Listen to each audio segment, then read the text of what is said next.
Sister Rosemary's weathered hands moved slowly through the vegetable garden behind St. Agnes Convent, pulling weeds from between the tomato plants with the same gentle precision she had once used to navigate complex musical passages. At 78 years old, her back ached as she bent over the soil, but she never complained. The other sisters often found her here in the early morning hours, tending to the plants as if they were her own children. The morning sun cast long shadows across the garden as Sister Rosemary paused to wipe the sweat from her forehead. Her fingers, now gnarled with arthritis, trembled slightly as she reached for her water bottle. These same fingers had once danced across piano keys with the grace of a butterfly, but that was a lifetime ago. Now they served a different purpose, nurturing life from the earth rather than music from the keys. As she worked, the faint sound of children's laughter drifted over the convent walls from the nearby school. Sister Rosemary smiled, remembering how music had once filled her own childhood home. Her father had been a factory worker, her mother a seamstress, but somehow they had scraped together enough money for piano lessons when young Rosemary showed unusual talent at age 5. She could still remember the excitement in her teacher's voice when she played her first piece perfectly after hearing it just once. The memory faded as Sister Benedictine approached through the garden path, her heavy footsteps crunching on the gravel. "Sister Rosemary, Mother Superior wants to see you in her office," she called out, slightly out of breath from the walk. Rosemary nodded and began gathering her gardening tools.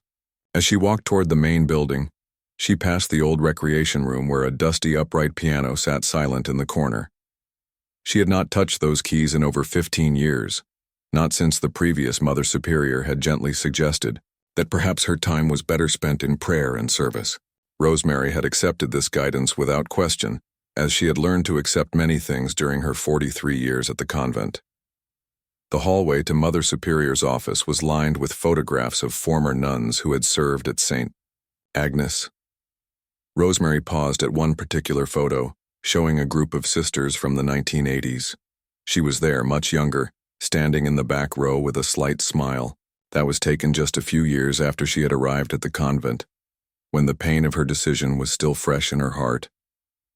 Few people knew the story of how Sister Rosemary had come to this place. In her previous life, she had been known simply as Rosemary Thompson, a rising star in the classical music world. By age 30, she had performed with major orchestras in London, Paris, and Vienna. Music critics had called her a force of nature at the piano and an artist who speaks directly to the soul. The path to success had not been easy. After her exceptional talent was discovered in childhood, scholarships had opened doors that her family's modest income never could have. She had studied at the Royal Academy of Music, where her professors marveled at her ability to bring emotion to even the most technical pieces. Her performances were known for their unusual depth, as if she could channel something beyond mere technique into every note. But success in the music world came with pressures that young Rosemary had not anticipated. The constant travel, the demanding schedule, the pressure to always be perfect, and the loneliness of hotel rooms in strange cities began to weigh on her spirit. She found herself questioning what her life meant beyond the applause and the reviews. The turning point came during a performance in Rome when she was 34. She was playing Rachmaninoff's Piano Concerto No. 2, a piece she had performed dozens of times before. But that night, as she reached the most emotional section of the second movement, she suddenly felt an overwhelming sense of emptiness. Despite the beauty of the music flowing from her fingers, despite the rapt attention of the audience, she felt completely alone. After the concert, instead of attending the usual reception with donors and critics, Rosemary found herself walking through the quiet streets of Rome. She passed by a small church where evening prayers were being held. The simple sound of voices joined in hymn drew her inside. For the first time in years, she experienced a peace that had nothing to do with performance or recognition. That night in her hotel room, Rosemary made a decision that shocked everyone who knew her. She would give up her career at its peak to seek something deeper, something more meaningful than fame and success. The music world tried to convince her otherwise. Her manager, her agents, even her fellow musicians pleaded with her to reconsider. "You have a gift. they said. You cannot just throw it away. But Rosemary had found something she valued more than her gift. She had found a calling to serve something greater than herself. Within 6 months, she had settled her affairs, donated most of her money to music education programs for underprivileged children, and entered St. Agnes Convent as a postulant. The adjustment to convent life had been challenging. The silence, the rigid schedule, the simple meals were so different from her previous world of concert halls and fine restaurants. But gradually she found joy in the quiet routines. She discovered that the same discipline that had made her an exceptional pianist served her well in religious life. For the first few years, the Mother Superior at that time, Sister Agatha, had encouraged Rosemary to continue playing piano for the community. She would perform during special occasions and sometimes play softly in the evenings for any sisters who wanted to listen. Those moments had been precious, a way to offer her musical gift in service to God and her sisters. But as the years passed, and especially after Sister Agatha's death, the new leadership felt that such musical activities might be too focused on individual talents rather than community service.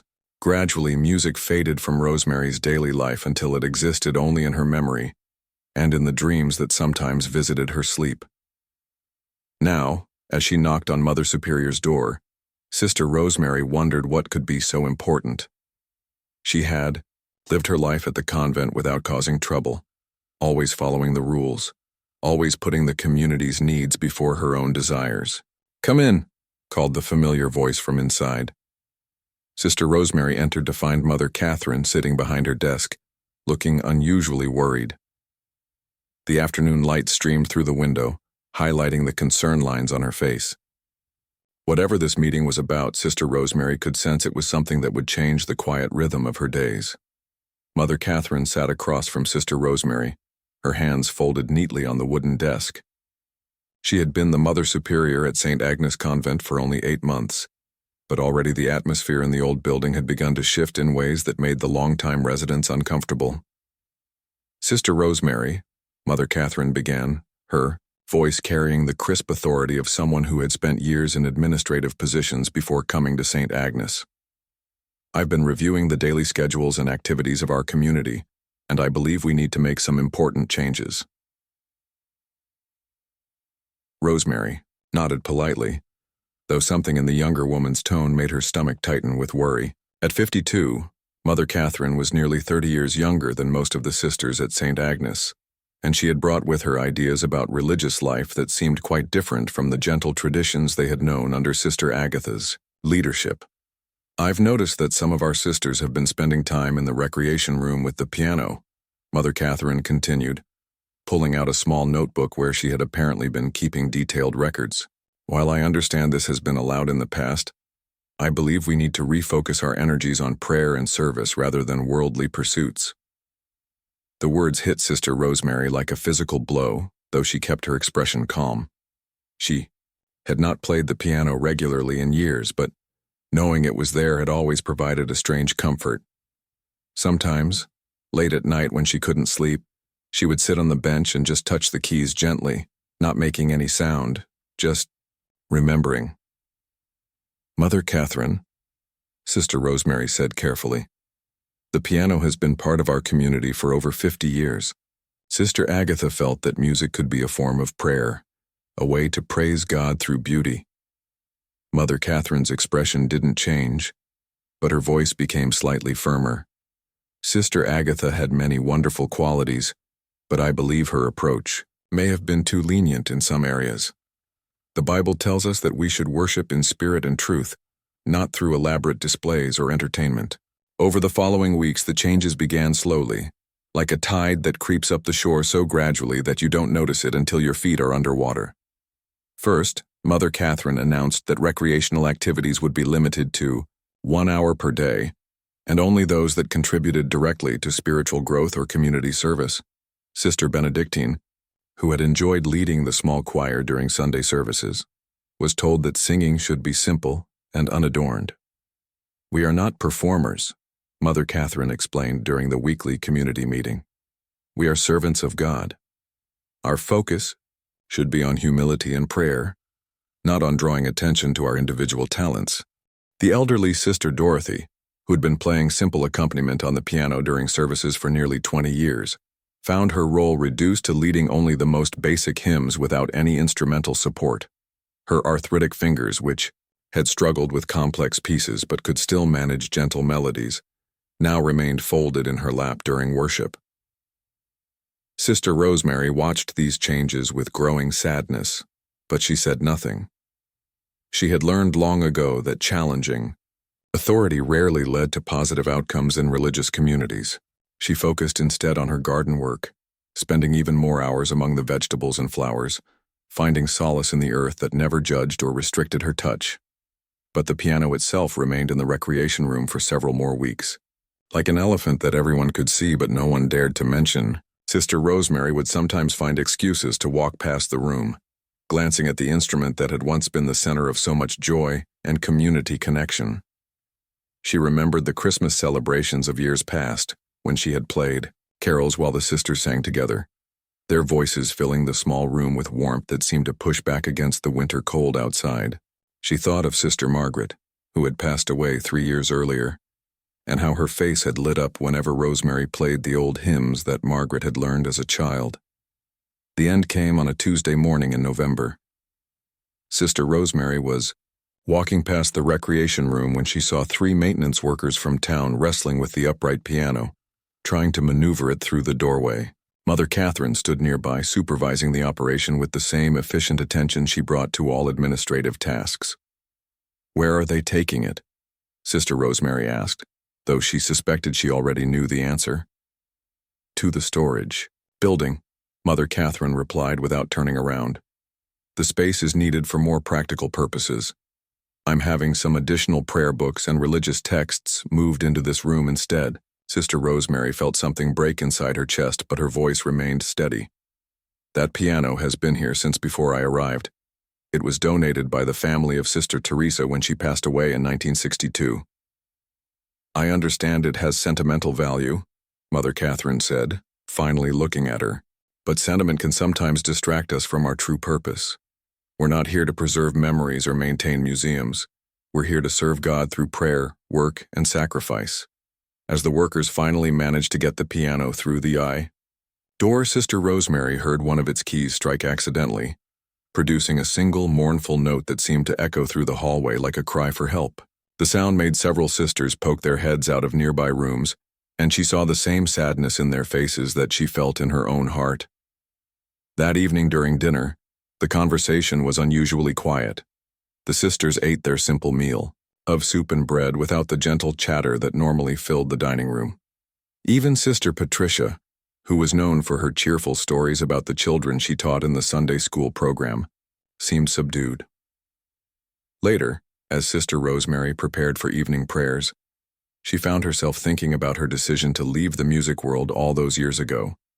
She had given up fame and success willingly, gladly even, because she had found something more meaningful in service to God and community, but now it felt as though she was being asked to give up something else entirely, not just her personal musical expression, but the very idea that beauty and art could be part of spiritual life. In her small room that night, Sister Rosemary knelt beside her narrow bed and tried to pray, but the words felt hollow. She found herself thinking about the piano, now sitting in the cold storage building behind the main convent, surrounded by old furniture and forgotten donations. She wondered if its keys would warp in the dampness, if mice would make nests in its inner workings, if it would slowly deteriorate until it became just another piece of junk that no one remembered or valued. The next morning, she saw Mother Catherine in the hallway and made one last attempt. "Mother Catherine, I hope you'll reconsider about the piano. It doesn't have to be used for entertainment. It could simply be there for private prayer and reflection." Mother Catherine paused, and for a moment, Sister Rosemary thought she might be reconsidering. But then, the younger woman shook her head, firmly. "Sister Rosemary, I appreciate your dedication to the community, but this decision is final. We must all learn to let go of earthly attachments, even beautiful ones." As Mother Catherine walked away, Sister Rosemary realized that something fundamental had changed at St. Agnes Convent, and she wasn't sure it would ever change back. The letter arrived on a cold February morning, bearing the official seal of the Interfaith Council of Greater Metropolitan Area. Sister Benedictine brought it directly to Mother Catherine's office, her excitement barely contained as she knocked on the door. "Mother Catherine, this looks very important," she said, holding out the thick envelope. "It's from the city's religious council." Mother Catherine opened the letter carefully, her eyebrows rising as she read the contents. St. Agnes Convent had been selected from dozens of applications to host the annual Harmony for Hope charity concert, a prestigious event that brought together religious communities to raise funds for the city's homeless shelters. The letter explained that the event would take place in just 6 weeks, on Easter weekend. The concert would be held in the convent's main chapel, which had excellent acoustics and could seat nearly 200 people. The guest list would include the mayor, several city council members, prominent business leaders, and representatives from every major religious denomination in the area. "This is quite an honor," Mother Catherine murmured, though she felt a flutter of anxiety in her chest. The letter mentioned that the event typically raised over $50,000 each year, money that would go directly to feeding and housing the city's most vulnerable residents. Within days, the convent was buzzing with activity. Sister Dorothy was put in charge of coordinating with the catering company, while Sister Patricia handled communications with the various religious leaders who would be participating. Even Sister Rosemary found herself involved, as Mother Catherine asked her to oversee the preparation of the chapel and grounds. The planning committee met twice a week in the main conference room, with representatives from the Interfaith Council, guiding them through the complex logistics. Thomas Mitchell, the event coordinator, was an energetic man in his 40s who had been organizing charity concerts for over 15 years. "The beauty of this event," Thomas explained during their second meeting, "is that it brings together different faith traditions through the universal language of music. We'll have gospel singers from the Baptist community, a traditional Jewish cantor, Islamic nasheed performers, and a classical pianist who will play pieces that speak to the shared human experience of hope and compassion." Sister Rosemary, who had been taking notes quietly in the corner, felt her heart skip when Thomas mentioned the classical pianist. She couldn't help but wonder who had been chosen for such an important role. "The pianist this year is Elena Rodriguez," Thomas continued. "She's performed with symphony orchestras across the country and has a special gift for making classical music accessible to diverse audiences. She'll be playing pieces by Bach, Mozart, and some contemporary composers who write music for interfaith celebrations." Over the next few weeks, Sister Rosemary threw herself into the preparation work. She spent hours in the chapel, polishing the wooden pews and arranging flowers that would create a welcoming atmosphere for guests from so many different backgrounds. Sometimes, as she worked alone in the evening, she would imagine how the music would sound in that space, how the notes would rise toward the vaulted ceiling and wrap around the gathered community like a warm embrace. Mother Catherine, meanwhile, was discovering that hosting such a significant event required much more flexibility than she had expected. The Interfaith Council insisted that the chapel's piano be tuned and properly positioned for the performance. When Mother Catherine mentioned that the convent's piano was currently in storage, Thomas looked genuinely concerned. "We'll need to rent a proper concert grand piano," he said. "The acoustics in your chapel are wonderful, but they require an instrument that can fill the space appropriately. Don't worry about the cost, it's included in the event budget." Sister Rosemary was working in the garden when the piano delivery truck arrived. She watched through the fence as professional movers carefully guided a magnificent black grand piano up the steps and through the chapel doors. Her fingers tingled involuntarily as she imagined the sound such an instrument could produce. 3 weeks before the concert, disaster struck. Thomas called Mother Catherine early on a Tuesday morning, his voice tight with stress. "Elena Rodriguez has been hospitalized," he said without preamble. "She was in a car accident yesterday evening. Thank God she's going to be okay, but she has a broken wrist and won't be able to perform for at least 2 months." Mother Catherine felt her heart sink. "What does this mean for the concert?" "We're scrambling to find a replacement," Thomas admitted. "But finding a classical pianist of Elena's caliber on such short notice, especially one who's willing to donate their time for charity, is proving nearly impossible. Most professional musicians have their schedules booked months in advance.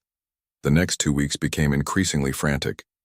Thomas called with updates every few days, each more discouraging than the last. One pianist was already committed to a European tour.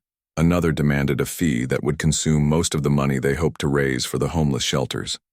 A third was willing to perform but only knew popular songs, not the classical and sacred pieces that would be appropriate for the interfaith audience.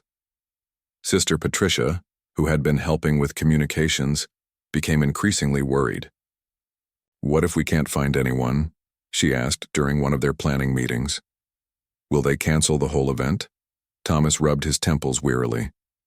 "The other performers can carry the evening, but the classical piano pieces were meant to be the emotional centerpiece. Without that element, I'm afraid the concert will feel incomplete." It was Sister Frances, the youngest member of their community at 62, who finally spoke the words that several sisters had been thinking but were afraid to say. "What about Sister Rosemary?" she asked quietly during their evening meal. "I remember Sister Agatha mentioning that she used to be a professional musician before joining us." The dining room fell silent except for the soft clink of spoons against bowls. Sister Rosemary felt every eye in the room turned toward her, and her face flushed with a mixture of embarrassment and something else she couldn't quite identify. Mother Catherine, who had been picking at her soup, looked up sharply. "Sister Rosemary, is this true? Were you a professional pianist?" Sister Rosemary set down her spoon carefully, her hands trembling slightly. She had not spoken about her musical background in over a decade, and certainly never to Mother Catherine. "Was many years ago," she said softly. "But that was a different life before I found my calling here. But you could still play, couldn't you?" Sister Patricia asked hopefully. "I mean, it's like riding a bicycle, isn't it? Once you learn, you never really forget." Sister Rosemary thought about her arthritic fingers, about the years of silence, about the dusty piano keys she had not touched in so long. "I don't know," she said honestly. "It's been such a long time." That night, Mother Catherine lay awake staring at the ceiling of her small room. The event was only 10 days away. Hundreds of people were planning to attend.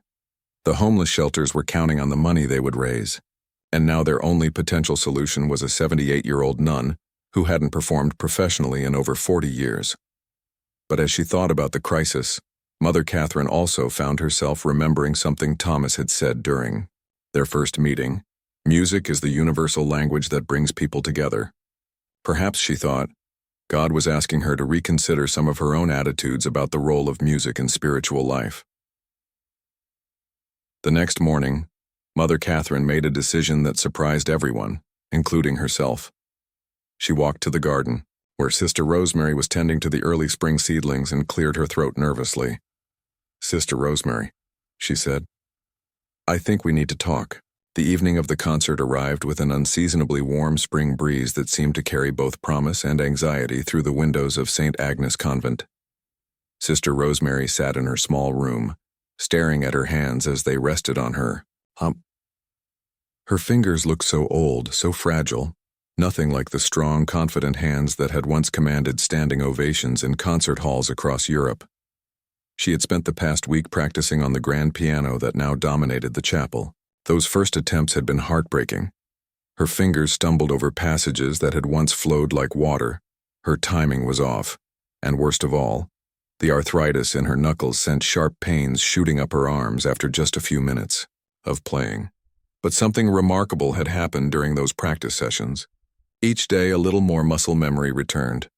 Her fingers began to remember the weight of the keys, the subtle touch needed for different dynamics.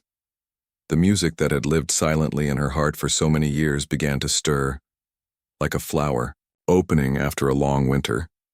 Sister Patricia knocked gently on her door. "Sister Rosemary, it's time. The guests are starting to arrive." Through her window, Sister Rosemary could see cars pulling into the convent parking lot. Elegant vehicles mixed with modest family sedans, as people from all walks of life came together for this special evening. She watched a distinguished older man in an expensive suit help his wife from their car, while nearby, a young family with small children made their way toward the chapel entrance. In the bathroom mirror, Sister Rosemary, adjusted her simple black habit and white veil. She had worn this same outfit thousands of times over the past 4 decades, but tonight it felt different somehow. Tonight, she wasn't just Sister Rosemary the gardener or Sister Rosemary the quiet nun who kept to herself. Tonight she would be Sister Rosemary the musician, a part of herself she had buried so deeply that she had almost forgotten it existed. The chapel was nearly full when she made her way to the side entrance. Thomas Mitchell spotted her immediately and hurried over, his face showing the strain of the past few weeks but also a spark of hope. "Sister Rosemary, thank you so much for doing this," he said, grasping her hands warmly. "I know this wasn't an easy decision for you." She nodded, not trusting her voice to remain steady if she spoke. Through the partially open door, she could see the audience settling into their seats. Mayor Patricia Johnson sat in the front row next to Reverend Michael Washington from the city's largest Baptist church. Behind them, she spotted Rabbi David Cohen and Imam Abdullah Hassan, their presence representing the true interfaith spirit of the evening. What struck her most was the diversity of the crowd. Families with young children sat next to elderly couples. College students shared pews with business leaders. The homeless shelter directors, who would benefit directly from the evening's fundraising, sat alongside the wealthy donors who had purchased the most expensive tickets. Mother Catherine appeared at her side, looking more nervous than Sister Rosemary had ever seen her. Over the past week, the Mother Superior had undergone her own transformation. Working closely with Thomas and seeing the genuine care that the music brought to their planning had begun to soften her rigid views about the role of art in spiritual life. "Sister Rosemary," Mother Catherine said quietly, "I want you to know that whatever happens tonight, I'm grateful for your willingness to help. And I'm sorry that we put that piano in storage. I think I may have been wrong about some things." The opening performances were beautiful. The gospel choir from Mount Olive Baptist Church filled the chapel with their powerful harmonies, their voices creating a joyful noise that had the audience clapping along. The Jewish cantor's ancient melodies seemed to connect the present moment with thousands of years of tradition. The Islamic Nasheed group brought a meditative quality that hushed the crowd into respectful silence. But Sister Rosemary barely heard any of it. She sat in the small preparation room beside the chapel, her heart pounding so hard she wondered if the other sisters could hear it. Her hands were shaking, and she kept flexing her fingers, trying to keep them loose and ready. Finally, Thomas appeared in the doorway. "Sister Rosemary, you're on." The walk from the preparation room to the piano felt like the longest journey of her life. The chapel fell completely silent as she entered, and she could feel 200 pairs of eyes following her every step. She heard whispers from the audience, clearly audible in the quiet space. "Is that really the pianist?" someone asked in a confused voice. "She looks so old," another person murmured. "Are you sure this is going to work?" came a third voice, followed by a gentle shushing sound. Sister Rosemary understood their doubt. She was 78 years old, wearing the simple habit of a nun, and she moved with the careful steps of someone whose body had been shaped by years of physical labor rather than musical performance. She looked nothing like the elegant, polished pianist these people were used to seeing in concert halls. She reached the piano bench and paused for a moment, her hand resting on the smooth, black surface of the instrument. The grand piano was beautiful, far more impressive than any instrument she had played during her years at the convent. She adjusted the bench height, a motion that came back to her automatically after all these years. Thomas had given her complete freedom to choose her program, and she had selected pieces that held special meaning for her spiritual journey. She would begin with a simple hymn that the interfaith audience would recognize, then move to more complex classical pieces that would showcase the piano's capabilities and, hopefully, touch the hearts of everyone present. Her fingers found the opening notes of Amazing Grace, and she began to play softly, tentatively. The melody was simple, familiar, and safe. But even with this basic hymn, she could hear the audience settling into attention. Her touch on the keys was gentle but sure, and the beautiful tone of the grand piano filled the chapel with warmth. As she played the familiar hymn, Sister Rosemary felt something awakening inside her.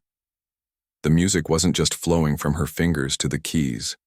It was flowing from her heart, through her entire being and out into the world.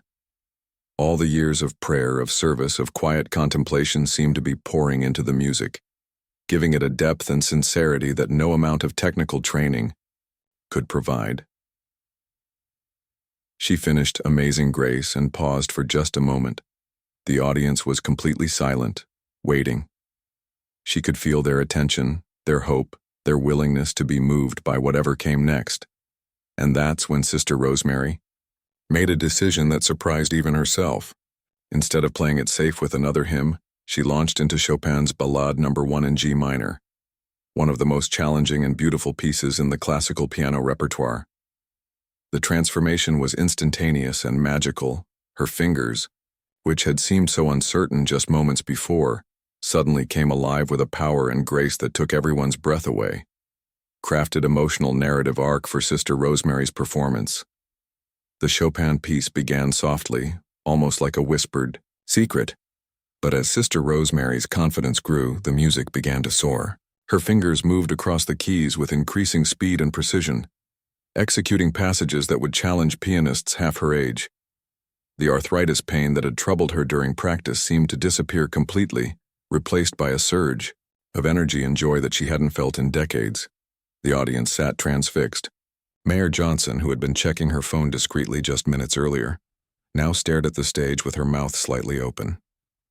Reverend Washington, a man who had heard countless musical performances in his 40 years of ministry, found tears forming in his eyes as the music seemed to speak directly to his soul.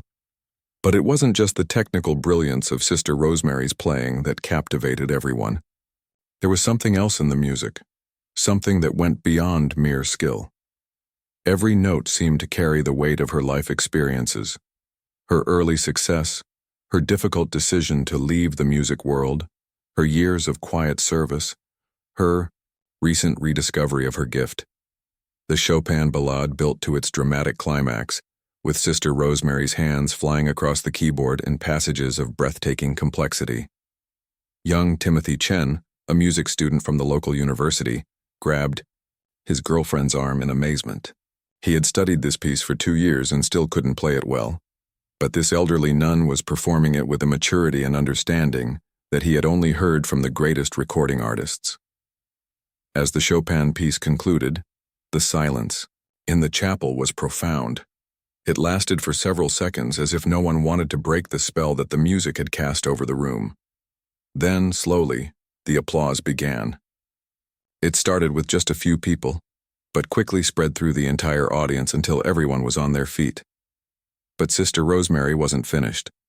She had found her rhythm now, found the connection between her hands and her heart that had been dormant for so many years.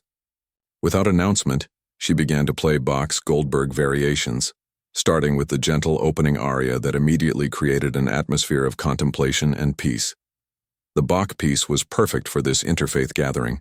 Its mathematical precision spoke to those who found God in order and structure, while its emotional depth touched those who experienced the divine through feeling and intuition. Sister Rosemary played each variation with its own character, some playful and light, others serious and profound, all connected by the underlying theme that Bach had crafted centuries ago. Dr. Rachel Patterson, a music professor from the state university who had come reluctantly at her husband's insistence, found herself leaning forward in her seat. She had heard professional pianists struggle with these variations, but Sister Rosemary was playing them with an ease and musicality that suggested a lifetime of deep study and practice. "How is this possible?" Dr. Patterson whispered to her husband. "Who is this woman?" As the Bach variations unfolded, something special began to happen in the chapel. The music seemed to be creating a sense of unity among the diverse audience. Religious differences, social barriers, and cultural divides seemed to melt away in the presence of something beautiful and universal. Children who had been fidgeting earlier now sat quietly, somehow understanding that they were witnessing something important. For her final piece, Sister Rosemary chose to improvise. This was something she had never planned to do, but in the moment it felt absolutely right. She began with a simple melody based on the hymn, "Be Thou My Vision," but gradually wove in elements from the other pieces she had played, along with musical phrases that seemed to come from some deep well of creativity that had been untapped for decades. The improvisation was unlike anything the audience had ever heard. It was classical and sacred, complex and simple, old and new, all at the same time. Sister Rosemary closed her eyes as she played, and it seemed to many in the audience that she was no longer performing for them, but rather channeling something larger than herself. Mrs. Dorothy Martinez, who ran the women's homeless shelter, found herself crying openly as the music seemed to capture all the pain and hope she witnessed in her work every day. The melody spoke of struggle and redemption, of loss and unexpected grace, of the way beauty could emerge from the most unlikely circumstances. When the improvisation finally came to its gentle conclusion, the silence that followed was different from before. It was deeper, more profound. It felt sacred. Then the applause began again, but this time, it was thunderous. People weren't just clapping, they were cheering, wiping away tears, reaching out to embrace strangers sitting nearby. The ovation continued for nearly 10 minutes with shouts of "Bravo" and "Incredible" filling the chapel. Sister Rosemary sat at the piano bench, overwhelmed by the response. Her hands were shaking again, but this time from emotion rather than nerves. She looked out at the standing crowd and saw faces transformed by the music they had shared together. This was why she had become a musician in the first place, not for fame or recognition, but for these moments when music created connections between human hearts. Thomas Mitchell made his way to the stage, his eyes red with tears.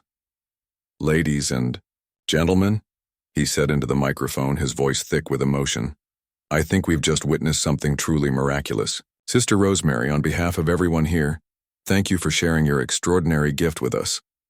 As the audience finally began to file out of the chapel, many people approached the stage wanting to speak with Sister Rosemary personally.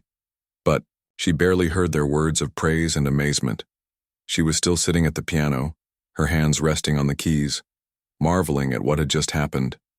In the back of the chapel, unnoticed by almost everyone, 17-year-old Kevin Lopez held up his smartphone.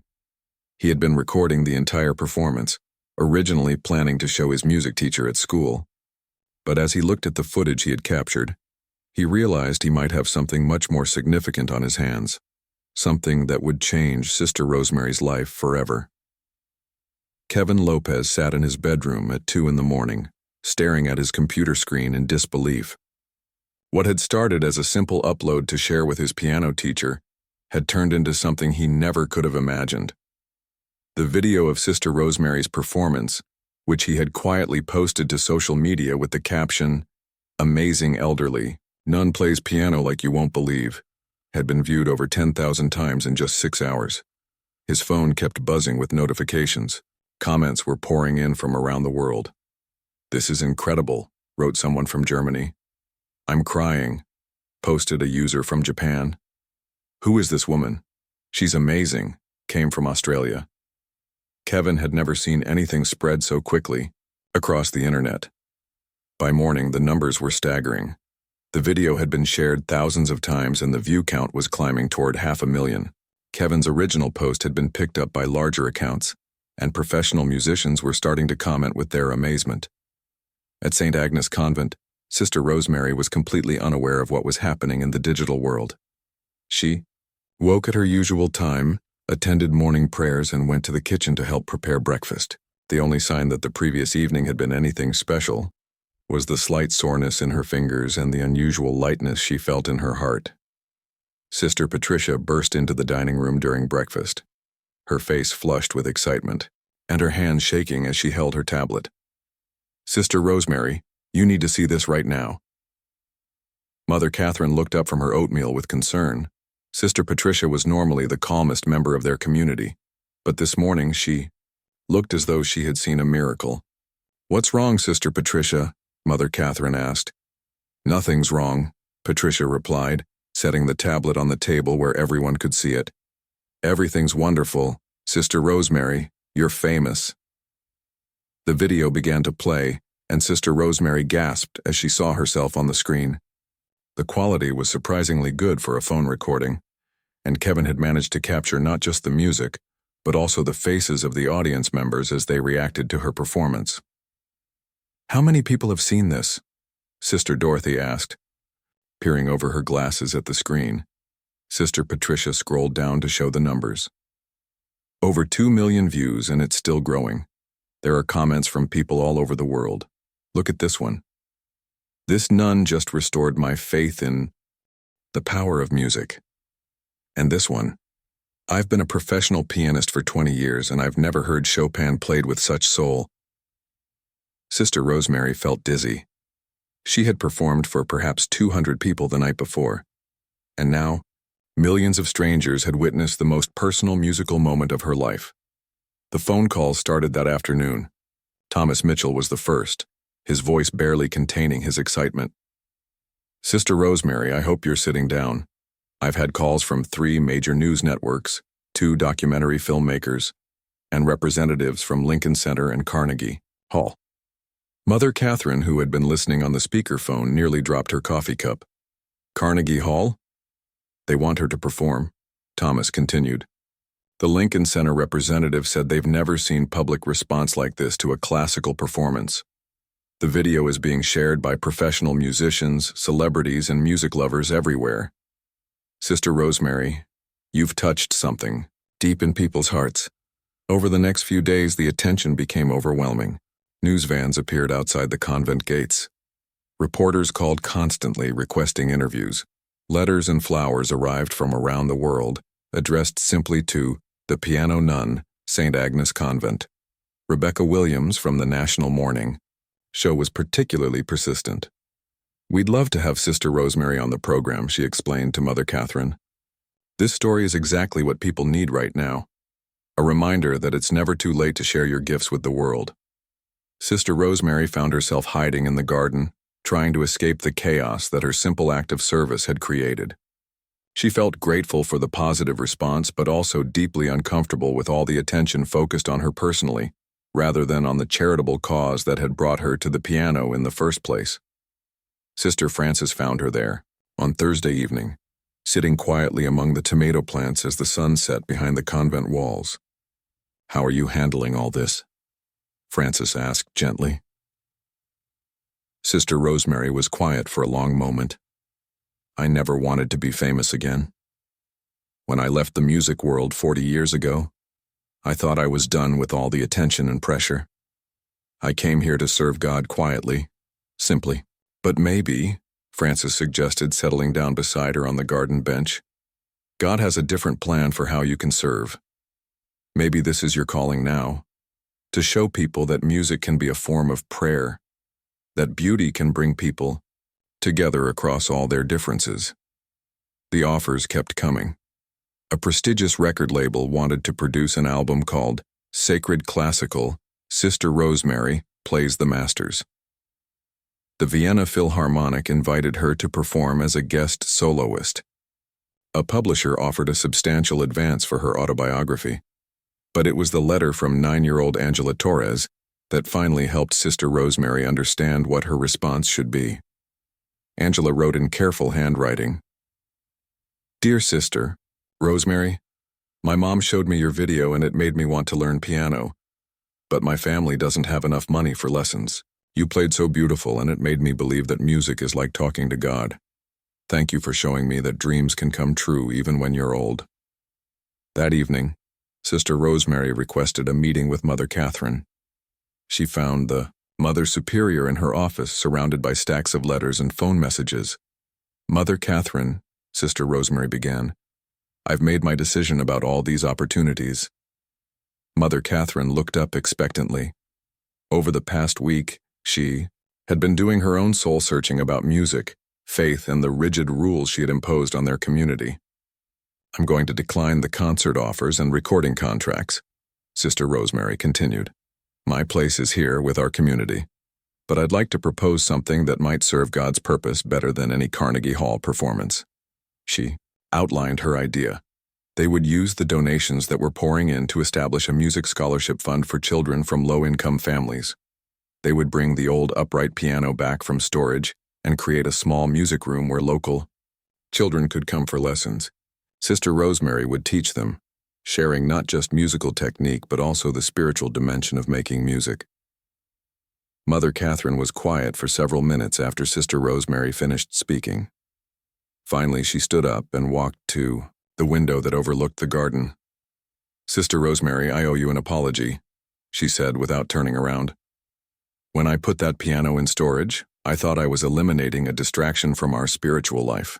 But watching what happened in that chapel last week, seeing how your music brought those people together and lifted their hearts toward something beautiful, I realized I was wrong."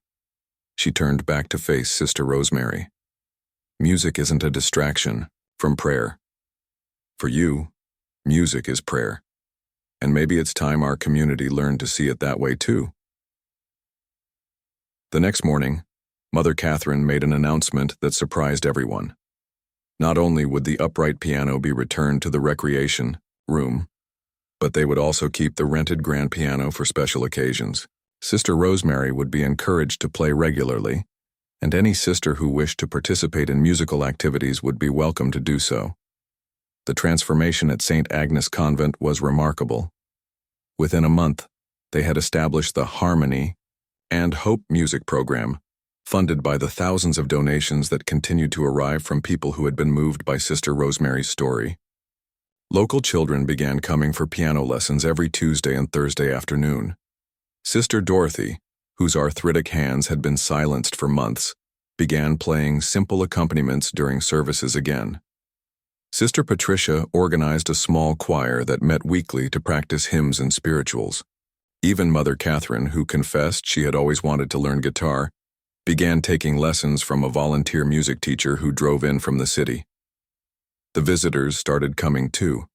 People from around the world made pilgrimages to St. Agnes Convent, hoping to hear Sister Rosemary play and to experience the peaceful atmosphere that had nurtured such unexpected beauty. Every Sunday after morning service, Sister Rosemary would give a short concert in the chapel, playing for whoever wished to listen. Dr. Michael Chen, a neuroscientist who specialized in studying the effects of music on the brain, came to document Sister Rosemary's story. "What you've accomplished here is remarkable," he told her after observing one of her teaching sessions with the local children. "You've created a place where music serves healing, community, and spiritual growth simultaneously." Sister Rosemary's favorite time became Thursday evenings when she worked with the scholarship students. Little Angela Torres, whose letter had helped clarify Sister Rosemary's decision, proved to have genuine musical talent.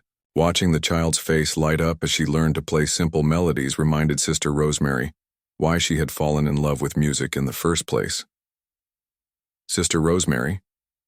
Angela asked one evening as they finished her lesson. "Will I be able to play like you someday?" Sister Rosemary smiled, thinking of her own journey from young prodigy to worldwide performer, to cloistered nun, to viral internet sensation, to neighborhood music teacher. "Angela, I think you'll play like yourself, which will be even better.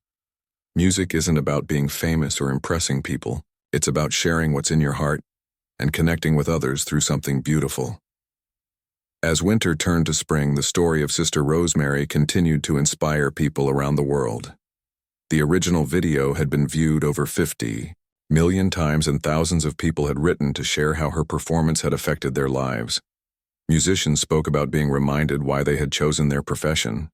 Parents enrolled their children in piano lessons. Elderly people took up instruments they hadn't touched in decades. But perhaps the most profound change was in Sister Rosemary herself. For the first time since entering the convent, she felt completely integrated, all parts of her life working together in harmony. Her music enhanced her prayer life. Her teaching became a form of service, and her quiet example showed others that it truly is never too late to let your light shine. One evening, as she sat at the grand piano in the chapel practicing for the upcoming Easter service, Mother Catherine joined her on the bench. "Do you ever regret your decision?" Mother Catherine asked. "You could be performing in the great concert halls of the world right now." Sister Rosemary played a few gentle notes before answering. "I spent the first part of my life trying to share my gift with as many people as possible. Then I spent decades hiding that gift, thinking humility meant making myself small. Now I understand that the real calling is to use whatever gifts you have in service of love, whether that's for 2 people or 2 million. She looked around. The chapel, where fresh flowers from her garden decorated the altar and sunlight streamed through the windows, creating patterns on the piano keys. Besides, she added with a smile, I've learned that you don't need Carnegie Hall to make beautiful music. Sometimes the most important performances happen in the most unexpected places, for the people who need to hear them most. As her fingers found the opening notes of Amazing Grace, the same hymn that had begun her remarkable performance months earlier, Sister Rosemary knew that her story was far from over. At 78, she had discovered that the final movement of her life might just be the most beautiful one yet.